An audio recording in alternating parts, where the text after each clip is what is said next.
a lot of the things that drive significant growth and significant ROI are not sexy things.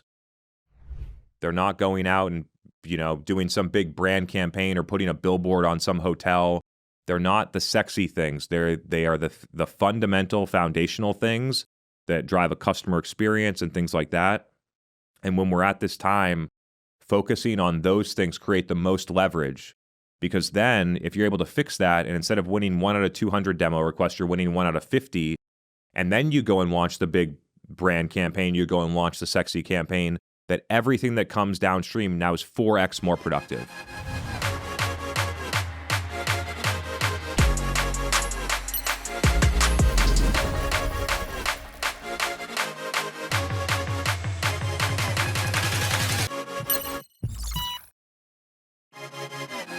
The topics that I have planned today are kind of in several different directions, and I'm hoping that a theme evolves to it, but there have been some things in the news that I think are relevant to share. So I'm going to start there. So before we get into that, just wanted to let you all know that my company Paceto released a new website yesterday. So that new website is live. If you all want to check it out, I would love your general feedback. We didn't do like a winter message test on it or things like that. We're in the 0 to 1 phase. And so you all could potentially be a lot of good source of feedback. Is it perfect right now? Definitely not. Are there things that I want to change? 100%. But we decided, and I think at this stage, it's important to, when you have something that's a lot better than what you currently have, to make that release and not let perfection get in the way of progress. And so that's the approach that I take in early stage. So any feedback is totally appreciated, whether that's good or constructive. The feedback that you all provide to us on everything related, and to me specifically related to all the things that we're doing, is so helpful. And so I invite you to take that opportunity as well. I think Sydney just dropped it in there. Okay, cool. Now into the topics. There's been one super hot topic that's been coming up. It was all on the All In podcast. You see I've been talking about on LinkedIn, and I want to explain, one, my perspective, but also I think how this is a core driver and it impacts us, and also could be a signal of what's going to happen in the future and how we need to adjust as individual contributors, as fractionals, as go-to-market leaders, as business owners. And that is the Salesforce Q1 earnings report that came out a couple of days ago. I think it was actually last Friday, where Salesforce, for the first time since 2006, is projecting had a miss on revenue. Since 2006, the first miss on revenue, and are future forward projecting single-digit growth from year over year. I think the exact is like 9.6% growth projected year over year. Which sent the stock tumbling when the earnings report came out, that the Salesforce stock value declined by more than 20%, eliminating more than $50 billion in enterprise value in less than one day. It was the worst performance of the stock in one day, I think, in the history of the stock. And so I want to talk through a little bit, because some people might not understand all these details. So I want to share some thoughts about the history of the stock, share some details between growth rate and earnings per share and EBITDA, and some of the changes that Salesforce has made, which, by the way, is quite commensurate with some of the changes that private companies are making, although they're not publicly traded. And so let's do that real quick right now. I have a screen here so you can see me looking down. It's not perfect, but you can see here, this is the 5-year outlook of Salesforce stock. So you can see that drop that happened right here. While it's quite dramatic, when you start to expand over a long period of time, you see that even though this report is bad, that the stock has been in a lot worse shape. Specifically in December of 2023, which was the bottom performance of the stock, which then drove a lot of the private company layoffs that happened in Q1 of 2023, happened right here. So you can see it bottomed out around $128. What happened at that point? Major activist investors in Salesforce said, we're not sure we're a growth stock anymore. We want dividends. We want this company to operate profitably. And Salesforce went on a mission. They slowed down M&A. They stopped acquiring so many companies, like they had previously acquired Slack and Tableau and had plans to do others. They slowed down M&A. They made major cuts to marketing and sales investments, and they moved to a place of they tried to move to a place of profitability. Surprisingly, in the Q1 report where they missed the earnings that just happened on last week, was also the first time that Salesforce distributed a dividend to shareholders. So a dividend, if a stock, you can be a growth stock, or you can be a dividend stock, or you can be some combination of both. Salesforce historically has been a growth stock, meaning that you get your return as an investor based on the increased value of the increased price per share of the stock. Other stocks have a very consistent price per share and then distribute a dividend to employees that could be 1% or 5%, depending on the stock, somewhere in that range. And you make your money as a shareholder based on the dividend or the cash flow that happens, not based on the increase of the share price. So you can see a transition here where Salesforce's top line revenue growth is projected at less than 10%. They're basically being forced to be more of a dividend stock than a growth stock.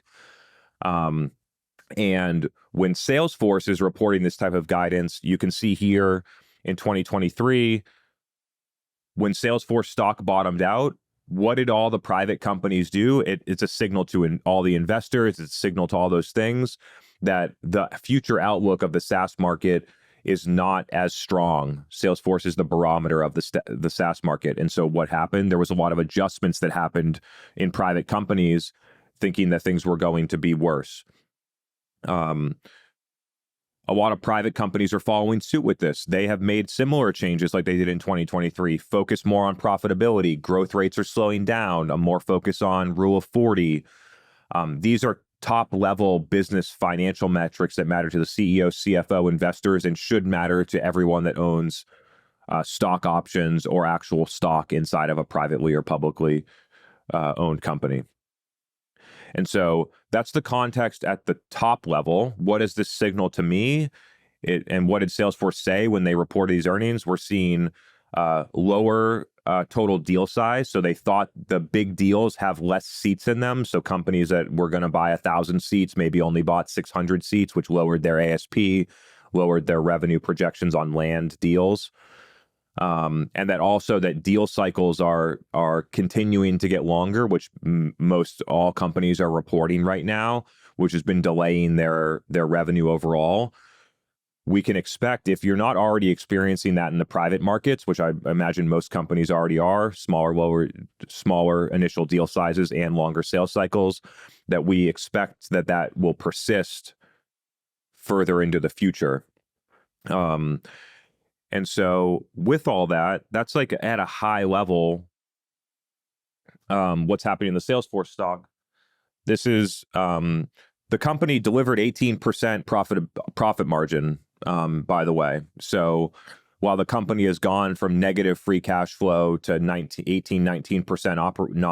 GAAP operating margin in the past 12 months, the growth of the stock is actually what's driving down like future projections. So if you combine, Salesforce might be growing at 11%. They did 19% EBITDA. You combine those two things together at a public company, maybe they're at Rule of 30 instead of Rule of 40. But at their scale and things like that, it's still a very, very strong stock. And I'm not here providing financial advice, by the way. I think I have to say that. I'm not telling you whether to buy Salesforce stock. I'm not making projections on that stock. I'm using this as a learning opportunity to describe this one for some education, but then also to go a little bit deeper on what it means to us as people that might not work at Salesforce, might not work at a private company, but the insights from Salesforce can trickle down to what it means to us. So most private companies are seeing a similar slowing growth rates. Most private companies are seeing elongated deal cycles. Most companies are seeing either lower win rates or lower ASP on initial deals. Most companies are seeing overall lower gross revenue retention. All of those factors are at play right now.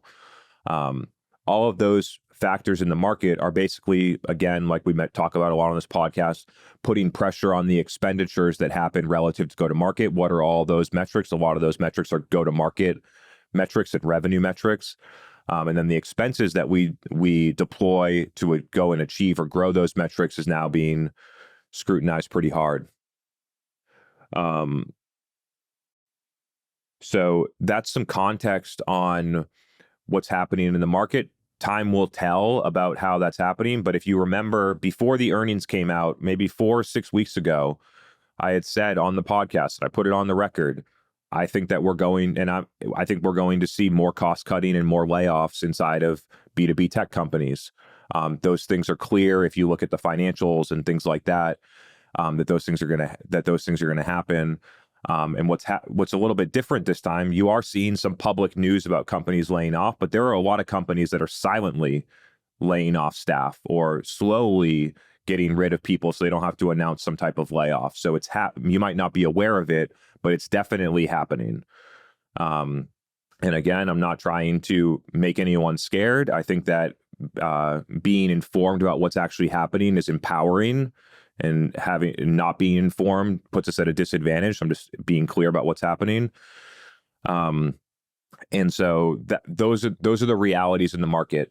Compared to 2023, if you looked at Salesforce stock and what I showed, we're still on the up. Things are still a lot better than they were 12 months ago. And I want that to be very clear in Salesforce stock price. But if you look at the overall market, things are getting better. Interest rates are going down. We see a path to a better future. I don't want to get political, but there is an election coming up this year, and a lot of people that would do M&A or other things like that, or investors would deploy big investments, are actually holding off and holding cash on the sidelines until this election plays out, which is something that I think other people should be aware of as well. So how do we bring that all back? How do we bring that all back into what it means for us as a CMO, as a fractional consultant, as a marketing manager at a Series B company? How do we bring this back about what it means to us? It's first understanding what the executives in the company and what the board is looking at. Where 2 or 3 years ago, your job as the director of digital at a company was to build the report and talk about how everything was working. And I think that you would get a ton of credibility at any level in the company today by saying, hey, I spent $1.5 million across all these things. These were the things that were not performing effectively based on this type of data. We don't need to spend this level of money anymore. I'm going to cut my budget by this percent. That is an incredibly mature, incredibly forward-thinking way to operate. As a individual contributor or as a team leader, several layers under a C-level position that most people will not do. I think having that insight drives a ton of credibility. It forces you to think strategically. It forces you to look at things overall, and it elevates the way that you're thinking from this is just what I need to do for my digital team to this is what matters to the CEO and the CFO. And that level of thinking will dramatically accelerate your career. It's not going to happen overnight, but think like that over a period of time. And eventually you become one of those people. If you aspire to be a C-level executive, thinking like a C-level executive when you're a marketing manager can be an incredibly powerful thing. It changes what you do. It changes how you think. There's a perception from a lot of people that the only way to drive revenue growth is to spend more money. And that couldn't be farther from the truth. And what we're seeing right now, especially at companies that are at scale, think 200 million, 500 million, that type of revenue range, that have great growth rates, that have customer acquisition cost payback periods in line, that are high performing companies across the board, are losing out on 5 to 10% growth. Think, $5 to $10 million in net new business, because of how poor the conversion rate is from a thing like filling out a website chat or filling out a demo request or a contact sales to that person becoming a customer. Imagine, because there are companies that we analyze where in order to close one customer, they need to go through 200 demo requests. And it's not because the demo requests suck, it's because the process sucks. It's because they don't follow up the right way. It's because they don't book a meeting. It's because their demo process isn't locked in. It's because the company isn't focused on it. It's because they look at all their MQLs blended. It's because their Salesforce infrastructure doesn't allow them to see where the issues in the process are because people aren't looking at that. And that for basically no money, no incremental advertising spend, not hiring a bunch of people, just figuring out how do we fix this process to deliver our customer an efficient experience. And instead of winning 1 out of 200 demo requests, we try to win 1 out of 50. That they could grow change their growth rate from 12% year over year to 19% year over year with no additional money by just focusing on that process. We've recommended that to 4 companies in a row. Actually, we recommend it to every company because most companies don't focus there, but it ends up being one of the biggest levers. And that is not a marketing project. That is an operations project. The CRO needs to be involved. Whoever's leading the BDRs needs to be involved. That is a go-to-market project that delivers significant revenue increases on net new logo business, and then it opens up a bunch of net new customers that then you can expand and renew in the future, and it creates downstream effects there. And so I want to bust this myth that everything that you need to do to grow involves spending more money or launching new programs. A lot of the things that drive significant growth and significant ROI are not sexy things. They're not going out and, doing some big brand campaign or putting a billboard on some hotel. They're not the sexy things. They are the fundamental foundational things that drive a customer experience and things like that.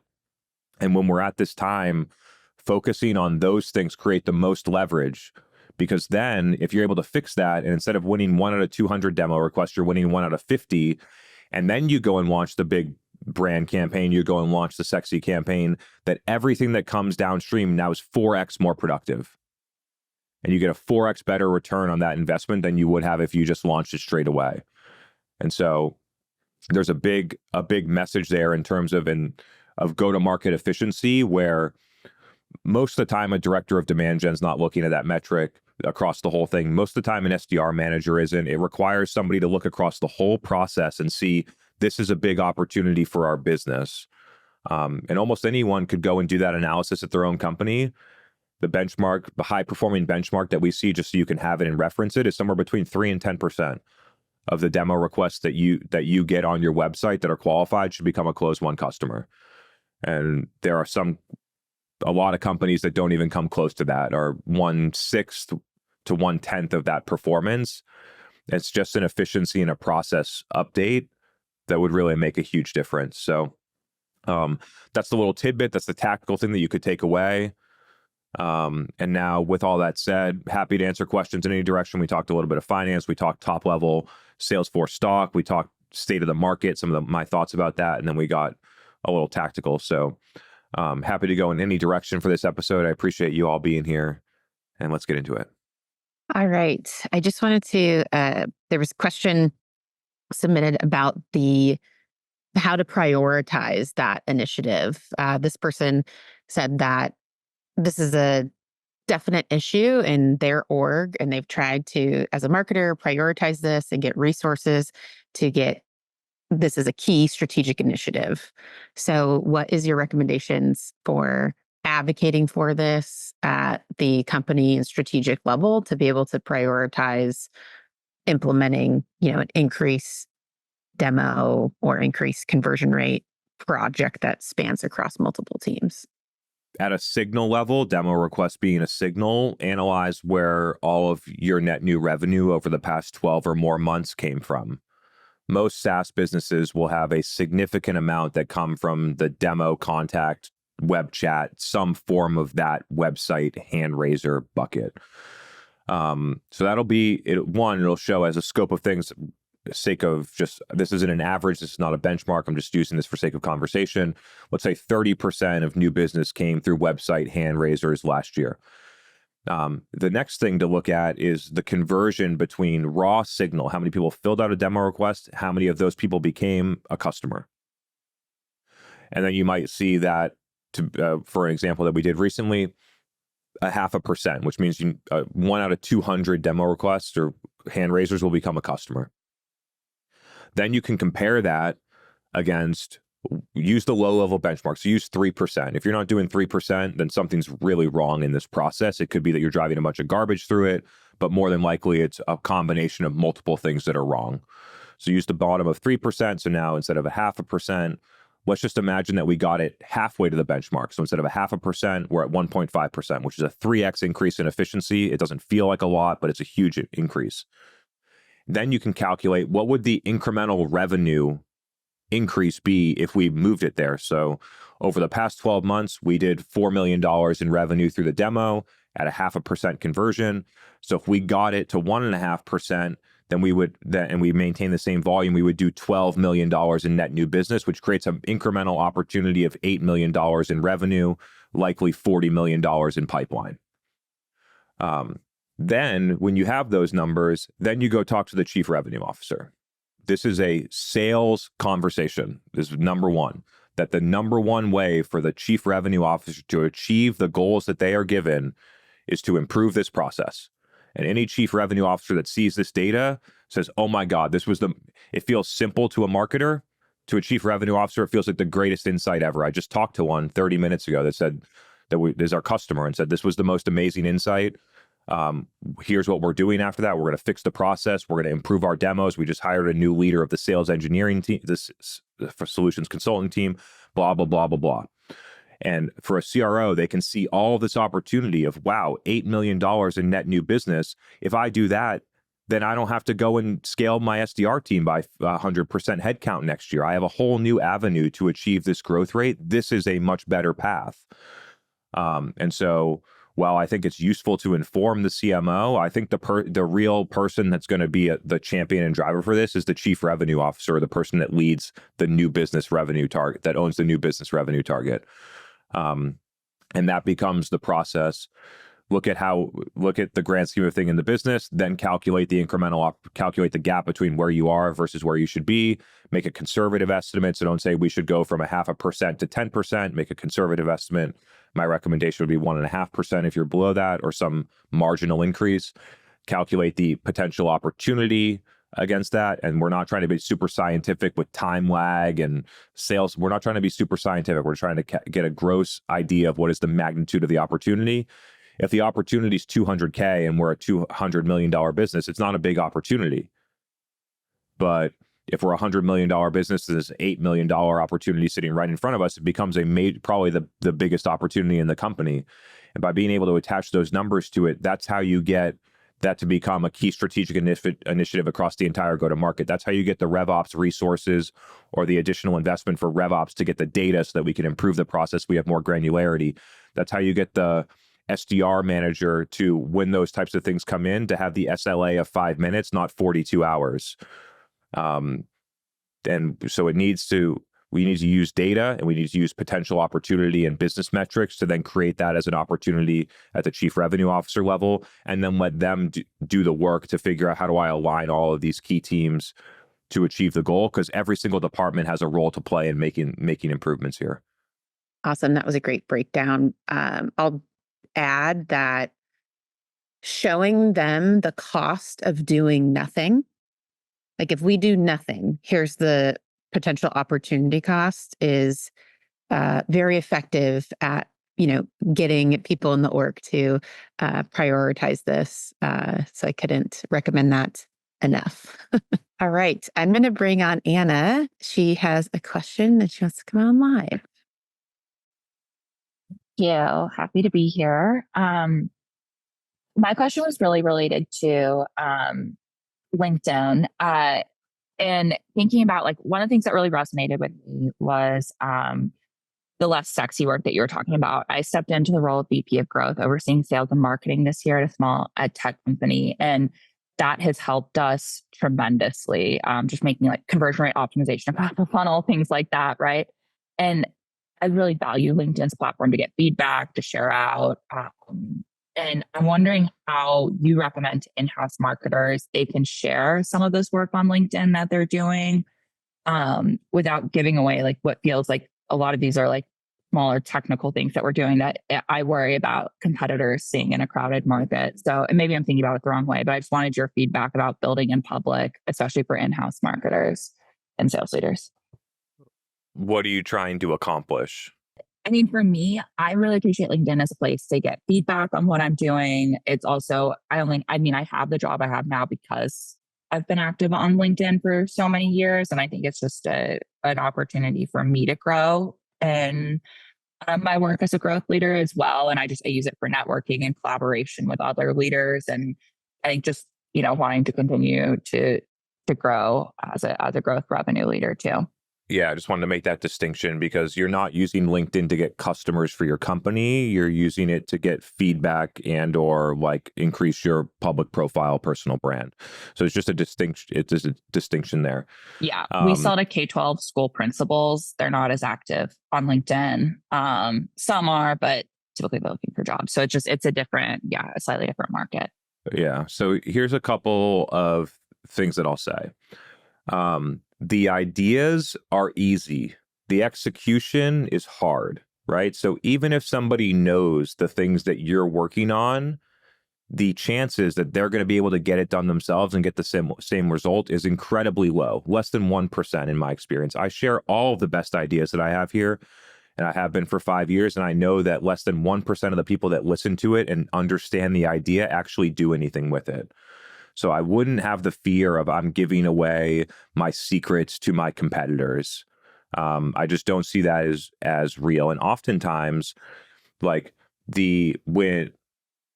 from the opposite side, if your competitors are talking about things that they're doing and you're looking at it thinking, oh, they must know something we don't, we should copy it. Oftentimes, what they're doing isn't so great either. And so from both sides, whether you like, a lot of people want to copy Monday.com's YouTube strategy, right? They spent so much fucking money on those things. Sure, everybody knows Monday.com, but they're definitely underwater on that advertising campaign for sure. They spent so much money on it. And so a lot of people are like, oh, I want to build the big brand campaign like with Monday.com. They probably spent 8 figures of dollars advertising that thing, and they play in a super commoditized competitive category. And so from both sides, don't worry if your quote unquote competitors are like see that, oh, we optimized our demo process and then think that they're going to immediately see that, make it a strategic priority and be able to execute it on it. It's just not real.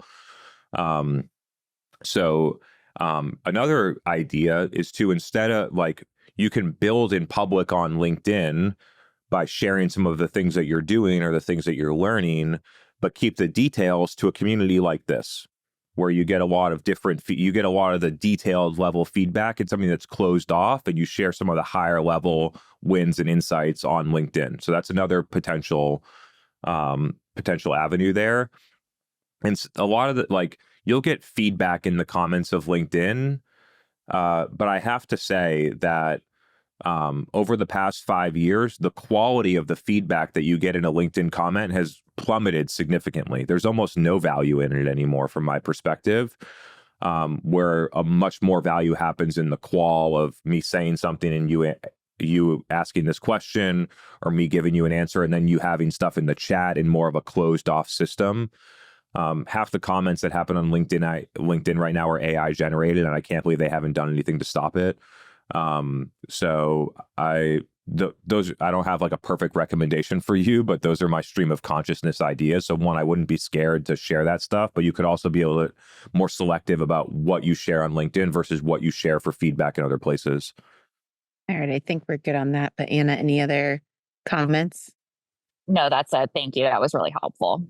Perfect. Happy to help. Good to have you here. I'm going to go follow you on LinkedIn so I can make sure that I get all your insights.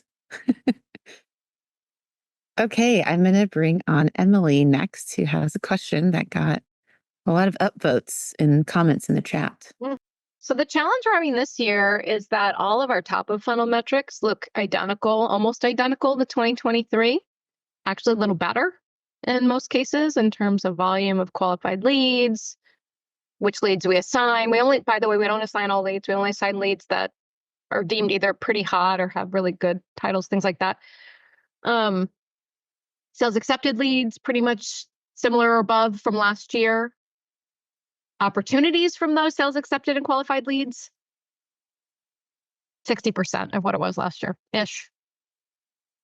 So this is, the marketing to sales piece where we're like, okay, we're not on those phone calls.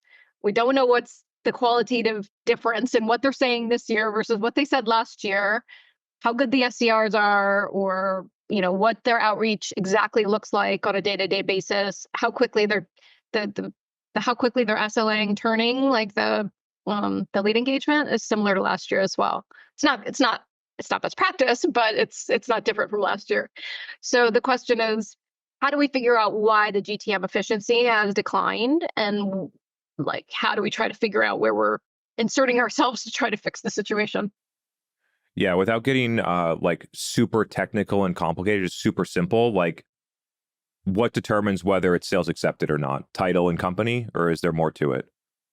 No, sales actually has to be, they get assigned the lead, and then they have to look at it and not disqualify it. They have to look at it and say, yep, that's good, I'm going to work it, and they accept it, and they turn it into a contact. Yeah, so how do they decide whether they're going to work it or not? Is it just title and company, or is there more to it? They look at PAR score, they look at the activity, they look at a number of things. They look at the account, the revenue size, they look at all of the, it wouldn't have been in the MQL funnel if it didn't meet all of the basic, account criteria. So that stuff's kind of already been passed at that point, but they're just looking to see, oh, do I want to spend time on this, basically. Cool. So the like conventional wisdom in this type of problem, which sometimes is right, but often isn't, is like, oh, our leads are the same, our SALs are the same, our opportunities are down. Between SAL and opportunity, there must be something wrong. Like our sales team must not be like qualifying or following up, or maybe we're not saying the right things. The conventional wisdom is to look at that micro part of the process and say, because the number is dropping here, this is what's wrong. My experience has showed me that typically this problem is a much higher level problem that just doesn't present itself until then. And so the number one thing to do is to look at the makeup, and you call it a lead, but try to look at it at a signal level. What is the makeup of these leads that we're generating? Because typically the number of leads, let's just call it 1,000 a quarter to make it simple, is just all blended together and say, we got 1,000 leads, like we hit the target, right? But if you look at the breakdown of the leads, maybe last year you had 300 hand raisers on your website, and this year you only had 100. And then the other stuff matched together was 900 instead of 700, right? So the mix is not notably different. Like the contact requests are the same or better, but we have tens of thousands of MQLs, so we aren't able to go line by line and say like qualitatively what's different or what's, So it's just we're in a volume situation where we can't be that detailed in terms of a review. Are you in a volume situation because the business is operating at such a scale, or because the efficiency is low, or because the deal, like what drives you to need 10,000 MQLs? We're in a big scale up situation. Yeah. The process that we use is to look at you said the makeup isn't like dramatically different. Like that is probably true, right? You have a lot more insight than I do. Generally it's the makeup. But from there, you could start to look at the fall, like the SAL is basically sales accepted it. Did they create an opportunity around it? So what in that process, follow-up times, the conversion rates around it, the sequences are being used. There's a lot of opportunity. That's what we're about to dig into. I just wanted to make sure we're on the right track if we're going to like start really digging into that with our RevOps leader and like with all the SDAs, and start kind of, getting into more of that qualitative. The potential root causes, lead makeup changing from same number, but a shift to lower quality MQLs or something like that. So that's one potential. Just that the process has changed between SAL and opportunity, or that there's an opportunity for process optimization. I remember back in the day, just like filling out demo requests to see what would happen, and like somebody wouldn't respond, and then they wouldn't send a calendar link, and all of a sudden I'm a busy executive and I wanted a demo, and then 7 days go by and I don't have a demo scheduled, and just because their process sucks. So like that could be it. And the last thing that I'll say, which is more of a high level like thinking, is why do you need 10,000 MQLs? Because what happens when you have 10,000 is that that the prioritization, like first off, how many do you, and I don't need you to answer this, it's rhetorical, you can go and look for it, but like out of the 10,000, how many are you going to convert to an opportunity or win? You know, to an opportunity at that volume, sometimes it's 3%. And so there's potentially another 97% that are not getting through from lead to opportunity. If we were able to systematically eliminate those things and then focus on the 3,000 that were much higher propensity instead of the 10,000, do we get more sales focused? Do we get better conversion? Do we get better return on our marketing dollars or our cost per lead? Things like that. For sure. We only assign a small fraction because those that are, like I said, hot or have specific type of titles and those type of things. So we really try to prioritize for the salespeople. Yeah. To help them to hone in and do the best optimization they can on what we're feeding them. But there's something happening, which we're just trying to like dig into. I was just kind of curious where you normally look. So that was helpful response. Those would be the three places that I look for sure. And there's definitely there's definitely something going on. I can't tell you exactly without being way more into the details, but I think that your intuition is definitely on track here. There's a bunch of comments and suggestions as well in the chat from everyone here live. The other thing, if the makeup is the same and the types and signal types of the makeup is generally the same amount of volume, the next thing I look at is actually source from where those come from. It typically is the last thing that I look at because the signal typically holds more value in predictable conversion rate and predictable, win rates. But sometimes the source could be an underlying nuance that you could look at too. So if you look at all of your hand raisers versus all of your scored leads versus all of your webinar leads or whatever, and start looking at like the sources of those, that could also maybe be a small optimization and a piece of the puzzle. Okay, tons of questions going in the chat about this for you to respond to. I'm going to ask a question on behalf of someone who cannot come off mute. This is a follow-up from 2 weeks ago, so going in a slightly different direction here. This question is from Aaron. It says, can finance be expected to understand where data enrichment and infrastructure investment resides and the importance of it? In my experience, this is frequently overlooked, and as a result, budget gets cut for these initiatives and resources that maybe should not get cut. This includes just general tech spend to support some of the infrastructure needs, but also additional people or agency consultant spend to support this. I think it's important. I don't know exactly, but I think that Aaron's operating at a very large company with a lot of scale. So that's an important note here. I could be wrong, but my recollection is that.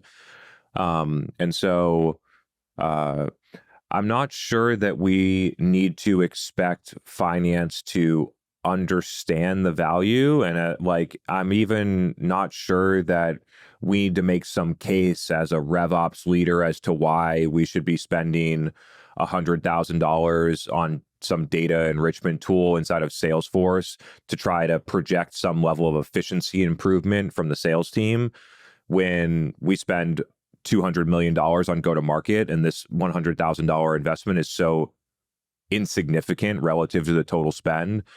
My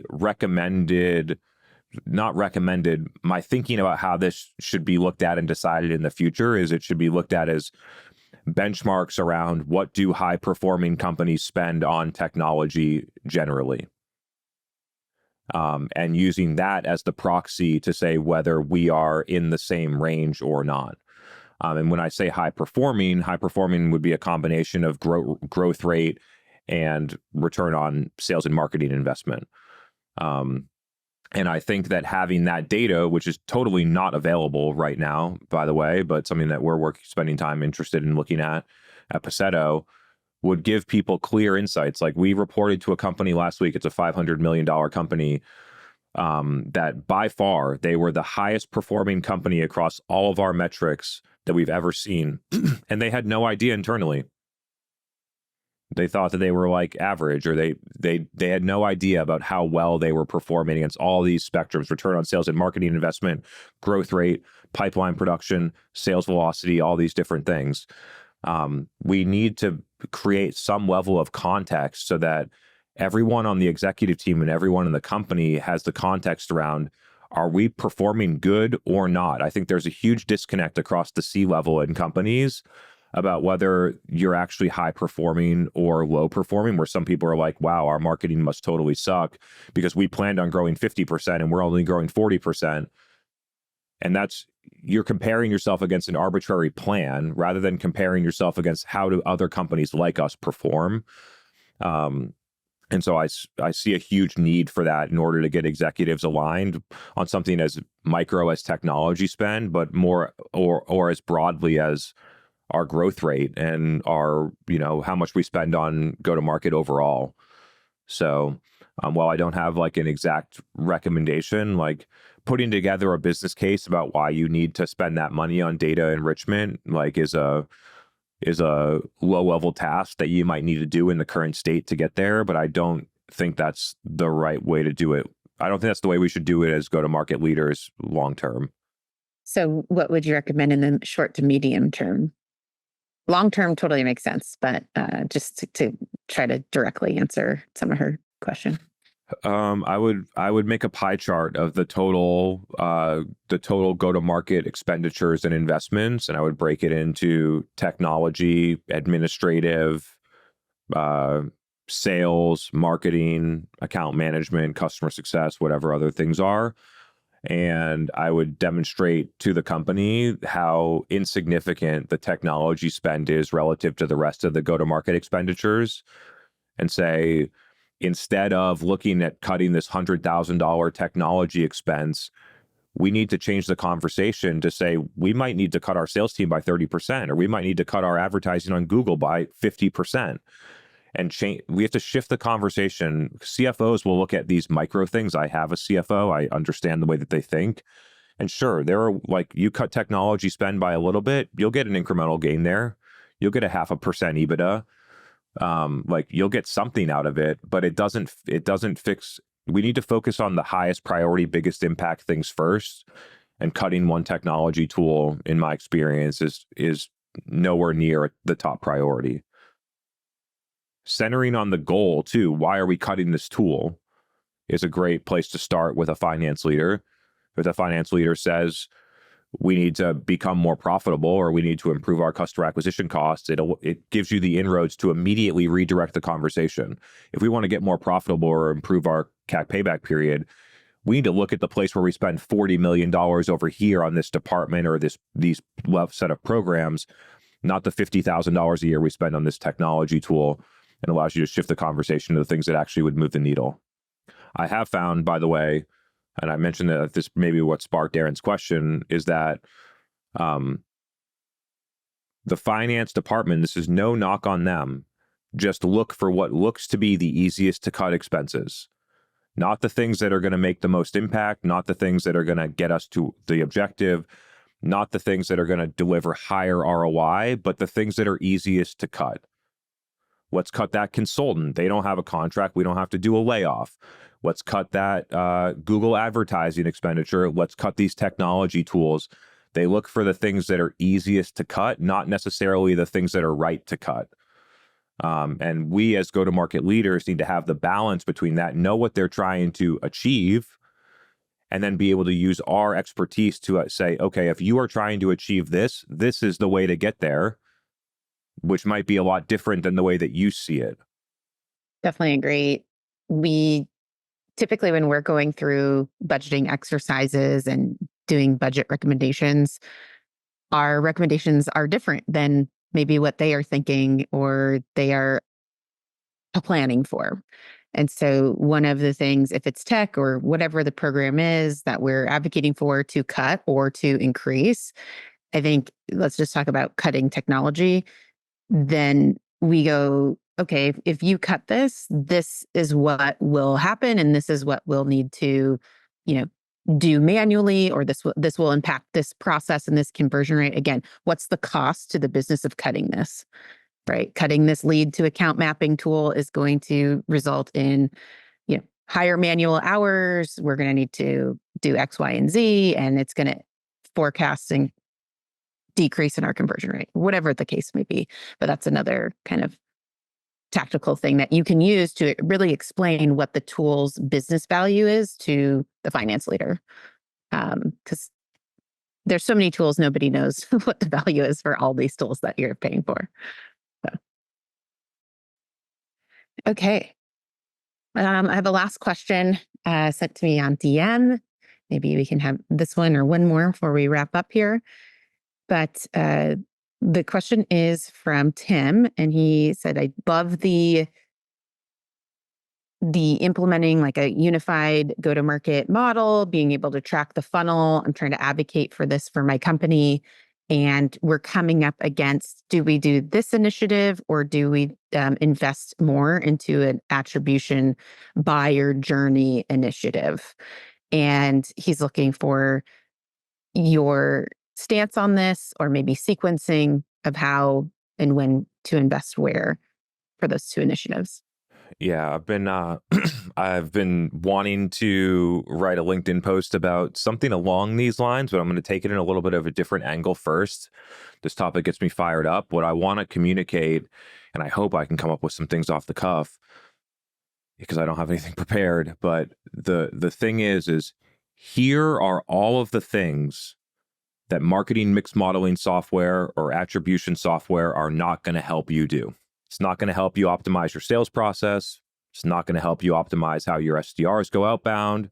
It's not going to help you improve the conversion rate between opportunity created and qualified opportunity. It's not going to help you measure sales velocity across the stages. It's not going to help you understand granular parts of the process and how long it takes to get from a demo to a proposal. It's not going to, if you use mixed modeling or multi-touch attribution, it's not going to isolate signals for you and look at signals, which is a core driver to optimizing this part of the process. There are so many things that happen from signal sales outreach to closed won that do not get measured or do not get tracked appropriately by marketing mixed modeling or multi-touch attribution software, where you need a actual solution to look at that. And they call it multi-touch attribution for marketing or marketing mix modeling software because it's focused on helping the marketing department. And when we think about being a go-to-market leader, even if our background is marketing, when we put on our go-to-market hat, a lot of the stuff we care about is what the SDRs do, what the sales reps do, what the solutions consultants do, what our process is for onboarding. We have to look at the whole picture. And while there's value in understanding what happens at the top of the funnel, there's a fuckload more value in understanding how do we optimize what our 150 sales reps do every day.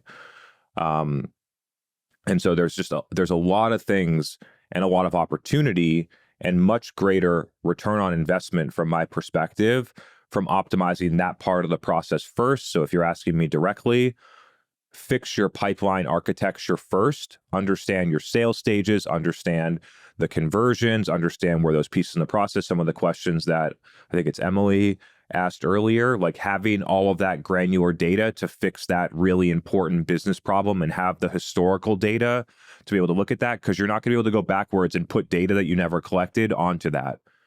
You need to be able to set it up and then collect it and have that data so when the problem arises that you have the stuff that you need to fix the most important business problem.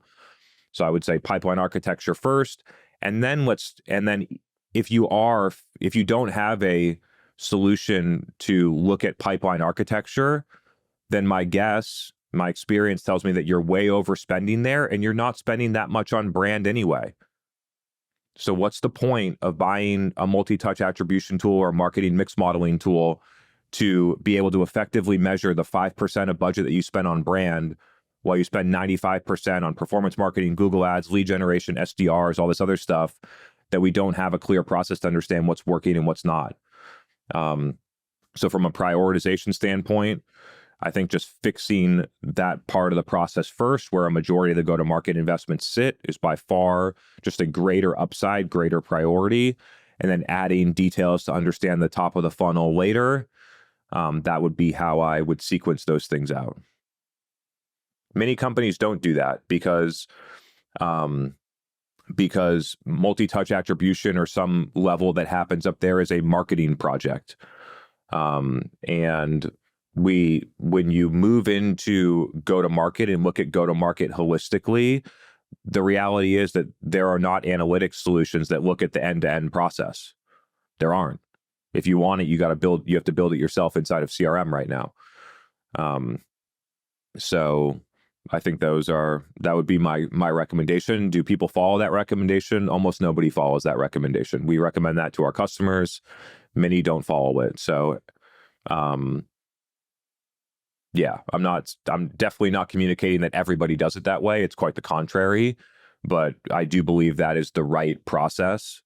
The problem is that it's hard. It's way easier to buy Visible or boot up Caliber Mind with a 2-week onboarding process and have some new data than try and get the business aligned to prioritize a revenue operations project, to change a lot of the foundational data in your CRM, which then impacts how you report in BI. It impacts your forecasting and planning. It makes all that stuff better. It makes all it way more accurate, but it's way harder than just buying another tool and booting it up. So sometimes we need to look at what things do we really need? What is the core issue? What is the core business problem that we're trying to address here? And is what we're buying really addressing that problem? When I listed out those things that multi-touch attribution isn't going to tell you, most of those are the actual issues in go-to-market right now. The things that don't get answered by multi-touch attribution. Again, I've done quite a few podcasts recently in the past 3 months, clarifying my thoughts on multi-touch attribution. I think there actually is value in the data that it collects is accurate. I think there's value in the data that it collects. I think that how it's used in companies and how it's used to answer questions that it shouldn't be used to answer is part of the problem. Yeah, I think that's a good summary. What we typically advise is if you actually get very clear on the core questions that you need to answer, that you cannot answer, then that will direct you in how to sequence that first and second, right? And so getting back to that, and then I'll just put this little tidbit in there that when we analyze attribution data, mainly multi-touch, you can't re-architect that data into layer on top of crappy funnel CRM data. It's very hard. It's basically impossible. So both are important, but definitely agree with sequencing the funnel first. That's how you actually manage your revenue funnel. Okay, got some good notes in the chat about that one as well. Maybe you'll finalize thoughts and come back next week on that too. Who knows? Amazing. I think we're good to go for today. Thank you, everyone. Cool. Thanks, y'all, for being here. We'll see you again next week. Bye, everyone.